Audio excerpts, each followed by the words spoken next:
Welcome to On the Moneyline, a podcast by MMA Play 365. I'm Newsom and I'm here to break down UFC Vegas 56, which goes down this weekend, headlined by a heavyweight fight between Alexander Volkov and Jairzinho Rozenstruik. But just before we get into the breakdowns, as always, we're going to do a Base AI recap. Obviously not from last weekend because there was no UFC event, but from the last UFC event the week before that, which was UFC Vegas 55, Ketlen Vejeda versus Holly Holm, which I'm sure all of you remember. So check that UFC Vegas 55 Base AI recap on our YouTube channel in its own Base AI playlist. But straight into the breakdowns for this weekend. As I've already mentioned, in the heavyweight division, we've got Alexander Volkov versus Jairzinho Rozenstruik. Now, if this was a fight that happened 2 years ago, I would be laying a big bet on Alexander Volkov here. But it's not 2 years ago, and it's in 2022, halfway through the year, and I'm just not sold on Volkov as much as what I used to be anymore. And a lot of people that have been watching my breakdowns for years knows that I've been high on Volkov. I've had max bets on him. I've had bets on him against big power punchers like Derek Lewis. Obviously, that didn't play out the last 11 seconds, but Alexander Volkov has always been a fighter that has been tall, long, rangy, known for his speed, his movement, his volume, the variety of weapons that he throws as well, with front kicks up and down the body to the head, body, legs, and then, like I say, those straight sniper shots down the middle as well. Volkov's been a really good fighter in the heavyweight division, but I bet on Volkov against Marcin Tybura, and just something wasn't right there. Volkov didn't look the same, to the point where I thought he might have been injured, but he didn't say anything after the fight about him being injured or anything like that. His cardio wasn't there in a 3-round fight. Bear in mind, this guy's gone 5 hard rounds before, plenty of times. So his cardio wasn't there against Tybura. He was getting hit more than normal. He was getting backed up more than normal. He wasn't as elusive. His speed wasn't as quick anymore either. And it was really concerning, to the point where I was that concerned I bet against him with Tom Aspinall. Now, I believe Tom Aspinall is one of the best fighters in the division, which made that an easy bet at plus money. But one of the reasons behind the Tom Aspinall bet was the fact that I just think Volkov might be hitting a bit of a decline here. He's not the fighter he used to be. And I just feel like it's quite obvious. Until I see something where Volkov just absolutely shines, then I'm not going to be convinced otherwise. I think that Volkov is on a decline. I think against Jairzinho Rozenstruik, again, Rozenstruik doesn't have the best volume. He's not that quick. He can go 5 rounds. His cardio's okay, but again, the cardio's okay because he paces himself and he doesn't overexert himself, and he hasn't got this rapid energy about him. So maybe that's why he's okay going 5 rounds. He just picks and chooses his shots. But the thing is, with Jairzinho Rozenstruik, he's got a touch of death. He's got power in his hands, and he can certainly knock any fighter out in the division. Like I said, if this was a couple of years ago, it would be a big bet on Volkov simply because of the speed, the movement, and the volume is enough to beat somebody like Jairzinho Rozenstruik, especially with the height and the length of Alexander Volkov as well. But in this fight here, like I say, I just don't think Volkov's as sharp anymore. I don't think he's as quick. I think his volume's going to be affected because of that as well. And those are the advantages that Volkov had a number of years ago that would have absolutely made him sail through a fight like this, but it's just not there anymore. And for that reason, I do think that Volkov can be backed up. He can be touched. I think he is a little bit more hesitant now. He's coming into this fight on a 1-fight losing streak, but then obviously the fight before that against Tybura was a poor performance in my opinion. So he's coming into this fight of 2 poor performances on a 1-fight losing streak from Tom Aspinall. The fact that Volkov lost against Aspinall probably tells Volkov himself that he's likely never going to get that title shot in the UFC and make a run for the belt again. So again, from a mental perspective, you've got that there. I just think there's a lot of negative things heading into this fight with Volkov, whereas Jairzinho Rozenstruik, everything's the same, be patient, press your opponent, push them back. Volkov, if he gets Volkov's back to the cage, Volkov can be hit, he can be got at, and I do think that at some point, Jairzinho Rozenstruik finds that knockout shot, and that knockout shot can come late in the fight as well. We saw in the fight against Overeem, where he knocked him out within the last couple of seconds in that 5th round. So the power from Rozenstruik will sail across all rounds. I think Volkov's going to have his moments early, but eventually I think that Jairzinho Rozenstruik gets him. So I'm picking Jairzinho Rozenstruik to win this fight. And in the next fight in the co-main event, we've got Dan Ige versus Movsar Evloev. Now, I love this fight. You know, Evloev is making his rise, his surge into the division, and who better to face than somebody like Dan Ige, who's good everywhere, who is a fighter that's fought the top competition in the division, and a fighter that really nobody expected when he first came into the UFC to be where he is. But Dan Ige is a veteran at this point and a fighter that's rapidly developed in every single area. Now, I think that the betting line here is absolutely insane to have Dan Ige at nearly a 3-1 favourite. You know, like I said, Dan Ige's speed's good, his boxing's good, his combinations are good, his variety in strikes between his leg kicks and his punches and the blend between them both. He's just a very, very good fighter, and he's also a Brazilian Jiu-Jitsu black belt with decent wrestling as well. So Ige can do everything and he is good everywhere. However, the one knock that I do have on Ige is that Korean zombie fight where not only was he outmatched in the striking, and if this was a striking fight between Ige and Zombie beat him, then I could get it a little bit more and give him a little bit more leeway. But the fact that Zombie was able to take Ige down quite easily, and not only take him down easily, but keep him down as well, and just be able to control those top positions, it does beg the question that is this actually a difficult fight for Ige? Because Evloev, that is his game. He's a good wrestler. Once he gets on those top positions, he can be suffocating. I mean, with Evloev, he's not so heavy that you can't get back up. Opponents will be able to stand back up. But Evloev's re-wrestling, the fact that he can just get back in on the legs and take you down again, and the longer that goes on, the better Evloev gets throughout the fight as well. So the fact that we've seen Ige controlled by Zombie, who I don't believe is as good as a wrestler as what Evloev is, does tell me that I think if Evloev comes into this fight and wants to take Ige down, he's going to be able to. With that being said, though, still, I just don't think the betting line reflects. I'm not necessarily saying this fight is going to be close, but it's definitely going to be a lot closer than what the betting line suggests. That's my problem here. I think it's one of those fights where Evloev is going to win, but the underdog's way too big of an underdog. With that being said, though, like I said, I feel that the striking, Ige's got a slight advantage in, but not as big of an advantage as what he needs to be able to stop the wrestling of Evloev, and that's where I think the biggest gap in skill is in this fight, the offensive wrestling of Evloev versus the defensive wrestling of Ige, and that's where I think the fight's going to be won and lost. So I'm picking Movsar Evloev to win this fight. And in the next fight, we've got Michael Trizano versus the newcomer, Lucas Almeida. I think Mike Trizano's got the tools here to get the job done. Lucas Almeida, coming from the Contender Series, is exciting. He's going to win fights in the UFC. He'll come forward, he'll trade punches, he'll wing bombs, he'll put himself out there, take a punch to give two. That type of fighter is definitely fun to watch.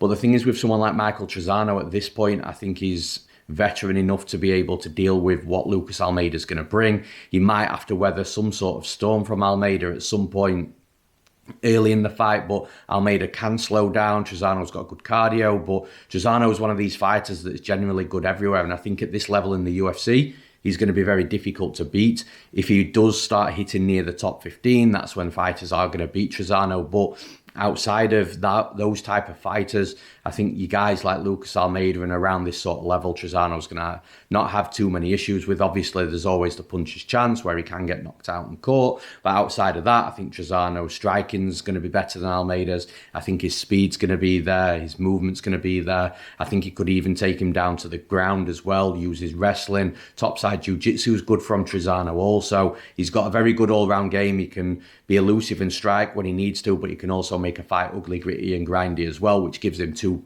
paths to victory and two options for game plans here as well. Ultimately, I'm picking Michael Trizano to win this fight.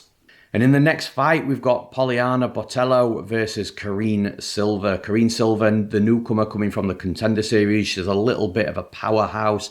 You know, she's got powerful strikes. She's aggressive. She's got decent wrestling. She's got decent jiu-jitsu, submissions on her record as well. And she's actually had more fights than Poliana Botelho. So from an professional MMA perspective, she's more experienced.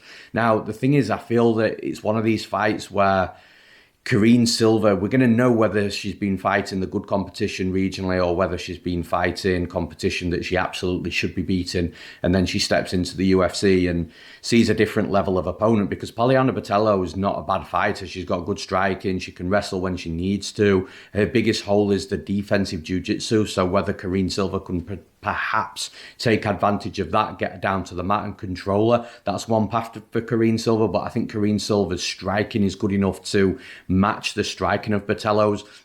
And this is where I am sort of leaning Karine Silva and thinking of taking a flyer from a prediction on her, because I would normally side with somebody like Botelho in this spot. But I feel that Karine Silva has fought some okay fighters outside of the UFC. I do think Botelho's going to be the best fighter she's fought, but I do like I've already said, she's got a couple of paths to victory, because the striking is going to be good enough to keep up with Botelho if she can push her back as well. That's going to make Botelho have to fight on the back foot, and Botelho is more of a fighter that likes to come forward and fight on the front foot. So Karine Silva's got that option, but then I think that she can use her wrestling and maybe that topside jiu-jitsu to control moments on the mat as well and just mix things up a little bit. Botelho, for me, she's got to keep this fight on the feet, striking. If she can get Karine Silva down, she's got to be very careful that she doesn't get caught in a submission on the way down. But outside of that, I do think it's going to be a pretty close fight. I am going to side an edge very slightly with the UFC debutant in Karine Silva, so I'm picking Karine Silva to win this fight. And in the next fight, this fight's going to be fun for as long as it lasts. We've got Alonzo Menifield versus Askar Mozharov. Askar Mozharov, the newcomer into the UFC, he's trained out of Tiger Muay Thai for years. The dude has got so many first-round finishes, which is obviously one of those red flags on every fighter that's got that type of record, because we just haven't seen on many occasions him going deep into the fight, into the third round. What's he going to look like facing adversity, facing a war that then he's got to deal with his cardio and his gas tank in that third round. So there are some red flags there, but I do like Mozharov. I think his movement's good. I think he mixes things up really well. You can see his striking sharp, and obviously that's no surprise with him training for years at Tiger Muay Thai. So Mozharov, decent striker. He's definitely got that death touch as well. You know, once he lands on his opponents, he will hurt them. He will drop them. He will knock them out. And then on the other side, you've got Menifield, which is actually quite the same. He's a big dude, big power. He will knock you out if he lands clean. Now, with Menifield, the one thing that I do feel he has over Mozharov here is the fact that Menifield clinches quite a lot, which is surprising for somebody that's got the explosivity and the power that he has, and also the muscle mass, because the clinching work does drain your cardio, especially when you're a big guy. So Menifield does have that clinch game. So maybe he can really slow Mozharov down and get Mozharov tired. Once Mozharov's tired and his power isn't there, maybe Menifield can start looking to try and take over. But the thing is, Menifield will tire in that scenario as well. You know, he hasn't got an elite gas tank to be able to clinch up and grind hard for 3 rounds without the muscles burning and, like I said, him tiring out. So it's going to be an interesting fight. I do think, though, that the underdog here in Mozharov is probably the side if you're looking to bet it, because Menifield hasn't looked spectacular since he's come into the UFC. Mozharov does look like he's got clean and sharp striking. So even though he's the debutant, there obviously is red flags about the fight going late. I think if Menifield does get Mozharov going late, then he might have the edge there. But I like the speed, the movement, and the technique from Mozharov in a fight that somebody is probably going to get knocked out, whether it be Mozharov or whether it be Menifield. I believe one of these guys are going to get knocked out. I think both fighters are going to land hard punches. And in this type of fight, I think the underdog is the side to go with, again, if you are going to bet it. So I'm going to be picking Askar Mozharov to win this fight. And in the next fight, we've got a fight between Felice Herrig and Karolina Kowalkiewicz, which is actually a rematch from a number of years ago. Both of these fighters really aren't on great form. Karolina Kowalkiewicz, I thought, was probably going to retire, if I'm being honest, or if not, be released by the UFC.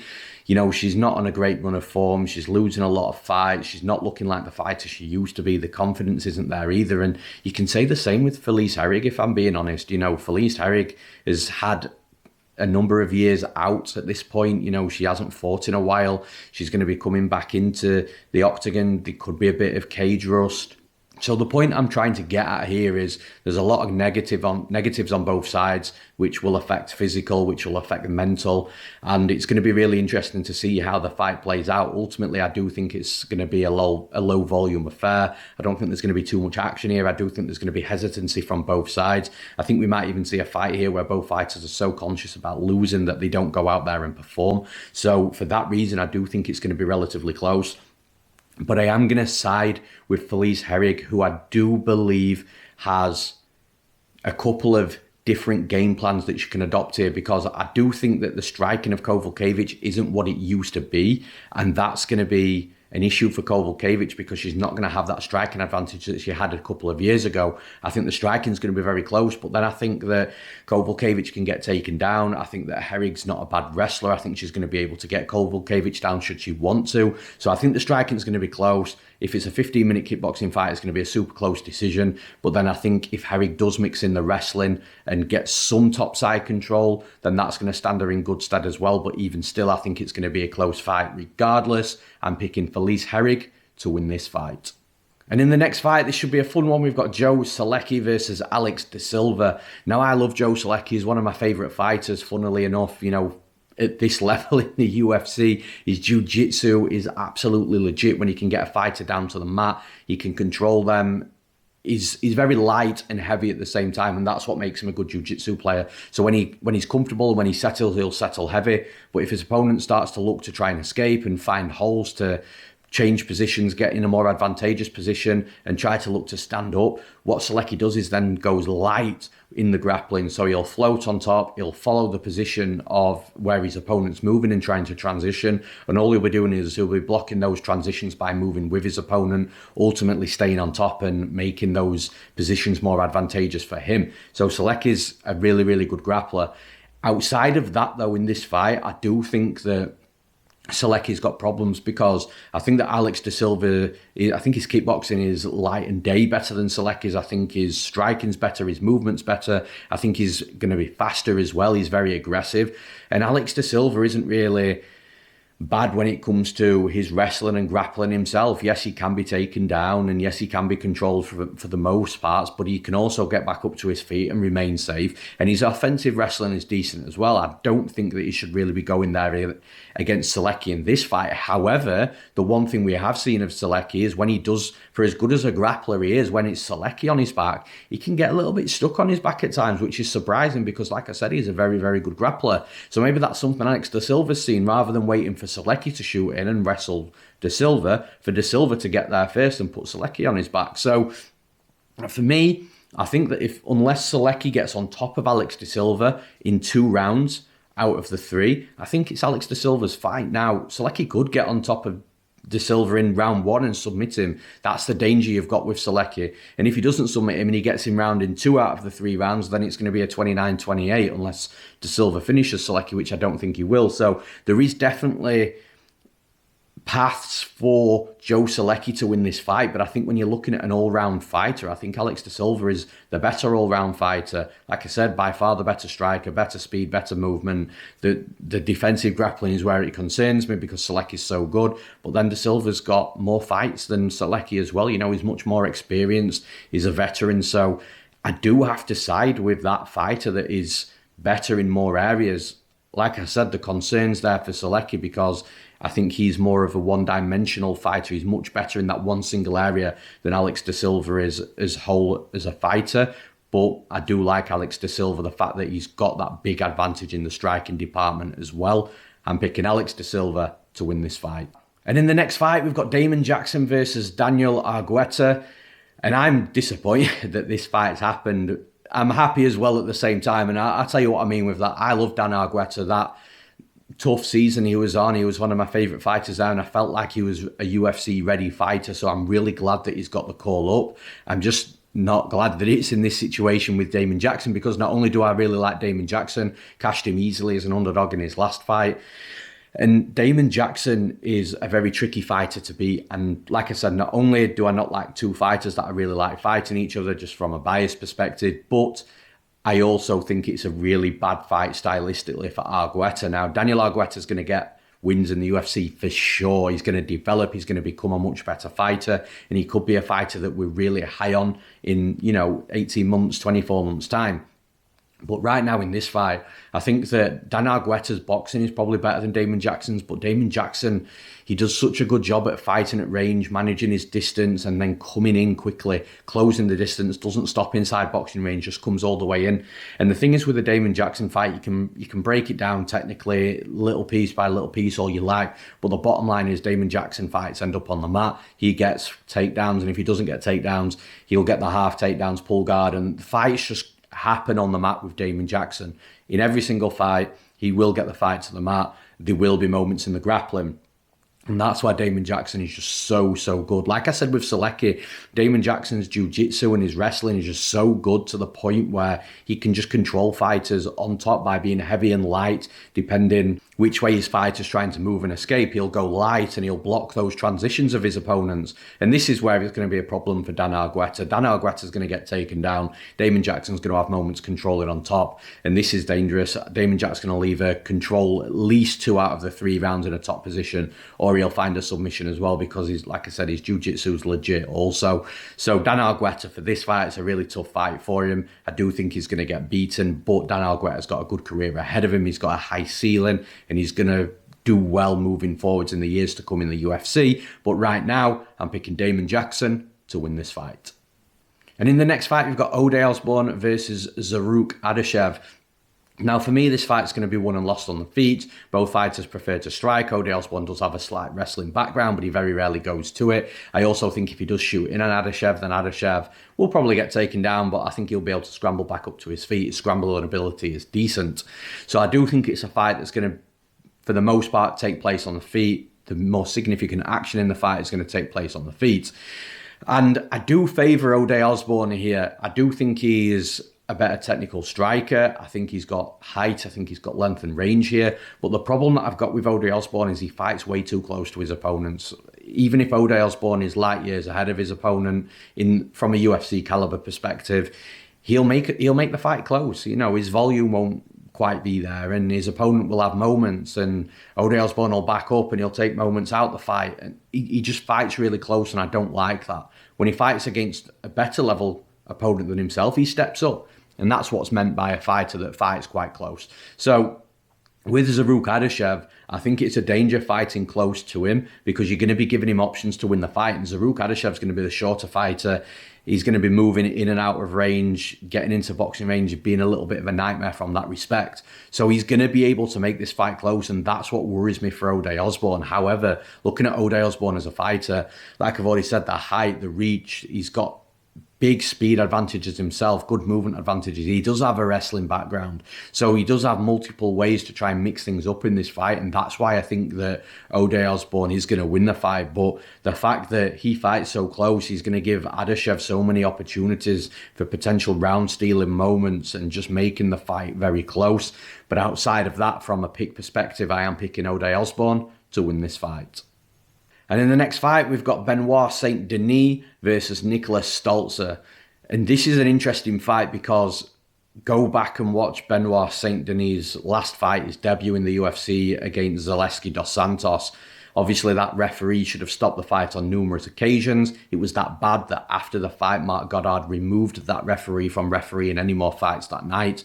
But the point here is that Saint-Denis took huge damage, potentially life-changing or at least career-changing damage, to the point where what is he going to look like coming into this fight? Now, the one thing on Benoit Saint-Denis' side is the fact that he was a special forces soldier in France, so those dudes are as tough as they come. So being able to put one of those guys out, as Zhalgas dos Santos found out, isn't very easy, because they don't go anywhere. However, although Benoit Saint-Denis is a special forces soldier, or was a special forces soldier in France, and he's an absolute animal, at some point he is only human, and those types of beatdowns and that sort of damage is going to take its toll eventually, and I just don't know whether it's going to be shown in this fight or not. He might be absolutely fine, you know, it was 7 months ago. So Benoit Saint-Denis, he's also only been fighting for 3 years, since 2019, so again, that's another really interesting point in this fight. Against Niklas Stolze, though, I actually think that this is a good fight for Saint-Denis to come back to. Like I said, he is inexperienced, only been fighting 3 years, and after taking a massive beating against Zhalgas dos Santos, it could have been a lot worse of a fight for him. Now, Niklas Stolze is a kickboxer. He's got decent kickboxing. His jiu-jitsu's okay as well. But I just think that he is an okay fighter. And on the feet, he'll be able to keep things close, I think, with Benoit Saint-Denis. But Benoit Saint-Denis' game is relentlessly shooting takedowns, getting on top, looking for submissions. His topside jiu-jitsu is good. I think in the early moments in this fight, I think that Saint-Denis is going to get a little bit pieced up by Stolze, but nothing too much, nothing too dangerous. I think that Benoit Saint-Denis will get takedowns because of that in that first round. But again, I think it's going to be one of those where Stolze is standing back up and doing a good job. But the longer this fight goes on, the more that Saint-Denis keeps on with his game plan, looking for the takedowns. I think the easier it gets, the more it tires out Stolze, and therefore the more topside control and success that Saint-Denis is going to have topside over Stolze as well. So again, I think it's going to be a fight that maybe starts in the favour of Stolze, but I think Benoit Saint-Denis takes over the longer it goes on. I'm picking Benoit Saint-Denis to win this fight. And in the next fight, we've got Tony Gravely versus Johnny Munoz. And this is an interesting fight. This is wrestler versus grappler all day long. Tony Gravely does have decent boxing. He's got good power in his hands as well. So that's something that Johnny Munoz has got to be careful of. But I do think this is a fight that's going to be won and lost in that wrestling and grappling situation, because I think that Tony Gravely, although like I said, he can land some good shots boxing, he just loves to wrestle. And the thing is, Johnny Munoz is going to try and be wrestling here as well, because he's a BJJ expert, he's a BJJ ace, he's a multiple world championship winner at the IBJJF. So this guy is legit on the mat, and I actually think that it's a tricky fight for Tony Gravely, because Johnny Munoz, when you look at his striking in his UFC debut against Nate Maness, his striking looked really one-dimensional. He was just throwing wild kicks. He wasn't setting anything up. And he looked like an amateur when it came to his striking. But actually, last time out against Jamie Simmons, that striking just looked so different. He was using his boxing more. He was setting his kicks up with his punches, and therefore setting his wrestling and takedown attempts up with his striking. And he looked so much better now. I'm not saying that he's a better striker than Gravely. I'm not saying he's got the power that Gravely's got, but I think on the feet, the striking's going to be relatively close. And if this was a fight prior to the last fight against Jamie Simmons, then I'd be saying that Gravely's probably going to knock him out, because those kicks was just leaving Johnny Munoz so open. But that's not the case here. Johnny Munoz has tightened things up with the striking.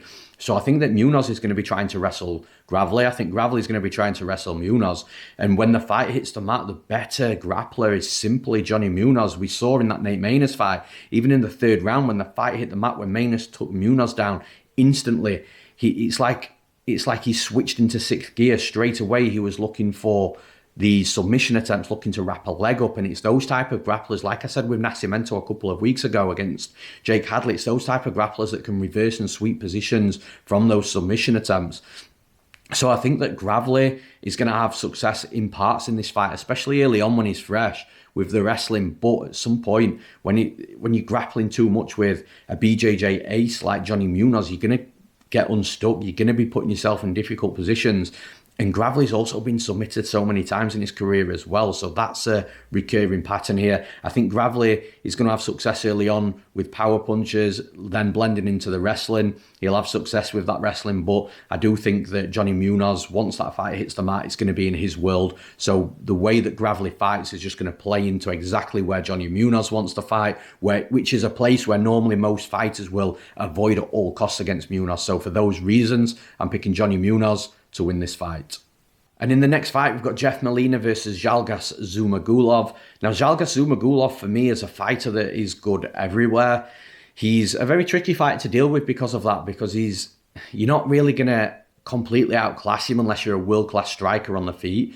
The wrestling is going to be difficult to take down. He's very difficult to keep down as well. But then from his offense, Zhalgas Zhumagulov has got a ton of volume. He's got good cardio. He'll keep going all day long. He's relatively durable. He's got wrestling himself. He's got decent topside jiu-jitsu. So Zhalgas Zhumagulov is a very difficult fighter to game plan because he's just okay in every area. However, the thing is with Jeff Molina, I do think he's a fighter that is also good in every area. He's a good striker. He's sharp. He's crisp. He's wrestling could use some work, but once the fight hits the mat, he's got decent jiu-jitsu and he's got decent topside control. The thing is with Jeff Molina, he's just rapidly improving. I think he's one of those fighters that for quite a while moving forward, we're going to see him being much better from fight to fight than he was the previous fight, and that goes for the same here. I think that Jeff Molina, he's looked great in the UFC so far, but I think he's going to look even better in this fight than he did in his last fight and certainly the fight before that. So with Molina's rapid development, I think he's going to be becoming more dangerous each time out and sharper everywhere. or more sharper in all the disciplines in MMA. And this is where I feel that Jeff Molina could potentially stifle somebody like Zhalgas Zhumagulov, because I think Molina's going to be the slightly better striker. I think he's going to be the slightly faster mover. I think he's going to have the slight edge in volume. I think he's going to be the slightly better wrestler. I think he's going to be the slightly better grappler. So in all the areas, I think that Molina's just going to have a very slight edge in, and it's those types of fights where a fighter genuinely looks quite good because of that. So for those reasons, I'm picking Jeff Molina to win this fight. And in the next fight, we've got Andreas Michailidis versus Rinat Fakhretdinov. Now, Rinat Fakhretdinov, new to the UFC, making his UFC debut. This guy is a guy that's a powerhouse on the feet. He's got power in his hands. If he touches you on the chin clean, he'll drop you, hurt you, knock you out. He also has decent wrestling. He's got a good topside grappling game as well, where it's very pressure heavy and he can control you and keep you down. My only knock on Fakhretdinov from what I've seen is sometimes he can get very wild with the hooks and the big overhands. And from an opponent perspective, if he fights somebody that is very good from a counter-striking perspective, they're going to be able to make those reads, make sure they're not hit by that big punch and be able to counter him badly. Now, luckily for Fakhretdinov, Michailidis isn't that type of fighter. Michailidis is a decent fighter. He's, again, a fighter that's good everywhere. He's got okay striking. He's got decent wrestling. He's got decent topside control in the jiu-jitsu, but I don't think he thrives in any specific area. And because of that, I just think he's going to struggle in this fight, because I do believe that even though Fakhretdinov's well-rounded, I just think he's going to be better in every single area. I think he's going to be the more dangerous striker with the knockout power. I think that's going to back Michailidis up, which is going to give the forward pressure to Fakhretdinov as well. And then Fakhretdinov's also got the option to try and take Michailidis down and get on top of him, land ground and pound and get control time, tire Michailidis out. And if he doesn't get a finish in that specific round, get back up, start your next round, or if the referee splits him off, or if Michailidis does work back up to his feet, it's all going to be expending gas tank and energy, and then Fakhretdinov should be able to take over anyway. It gives him more chance of landing that knockout shot, or he could just rinse and repeat the wrestling. So I do think that Rinat Fakhretdinov does have some things to work on in regards to just stopping being that wild with the bombs and the overhands, but I think he gets away with it in this fight anyway, and I do believe he has a good UFC debut, so I'm picking Rinat Fakhretdinov to win this fight. And in the next fight, we've got Erin Blanchfield versus JJ Aldrich. Now, I'm really glad I got Erin Blanchfield last time out as an underdog, a plus money underdog, because I said at the time, I just don't think we're going to see that sort of money on Blanchfield again, and it doesn't look like it is going to happen anytime soon. She's a minus 500, minus 550, minus 600 favourite in some spots here, and I do think that she's going to look that big of a favourite in this fight as well. JJ Aldrich has got decent boxing. Again, she's another fighter that's good everywhere, but predominantly she does a better work on the feet, but she does have decent wrestling and decent jiu-jitsu. The thing is with Blanchfield, I think she matches JJ Aldrich on the feet, and even worst case scenario, if I'm wrong and JJ Aldrich starts putting a clinic on Blanchfield on the feet, Blanchfield's wrestling and jiu-jitsu is so good, and that's where I think the fight's going to be won and lost because of Blanchfield. Blanchfield will stand and strike for moments here, but she's going to level change. She's going to be able to get JJ Aldrich down, even if it's not the first or the second attempt, which I think is a bit of a stretch anyway. I do think that Blanchfield at some point does start getting the takedowns as and when she wants them, and I do think that the top side grappling at Blanchfield is just on a different level to what JJ Aldrich is dealt with before, and what she's capable of dealing with. I think Blanchfield's going to slice through her like a hot knife through butter on the mat. She's going to make life difficult for JJ Aldrich, and if she doesn't finish JJ Aldrich on the mat with a submission or with ground and pound, then she's going to be able to control at least 2 out of 3 rounds with that topside grappling as well. So for me, it's a really difficult fight for JJ Aldrich. Erin Blanchfield is one for the future, one to look out for, and a fighter that's got a very high ceiling, that's going to go far in the UFC. But in this fight in particular, I'm picking Erin Blanchfield to win this fight. And that's all for this episode of the podcast. A bit of a longer one. Obviously, we had 14 fights to break down here. Thank you all for listening and tuning in as always. Thank you all for the likes to the video, for the subscriptions to the MMA Play 365 YouTube channel. Of course, it's always appreciated. And as always, it's myself that replies to the comments as well. So if you do want to tell me who you're betting on, if you do want to tell me your predictions or where you think that you disagree with me, I'm always happy to have those conversations. If you're betting on Saturday night, good luck. I hope you smash the bookies. Outside of that, thank you for listening. I'm Newsome. We'll see you again next week.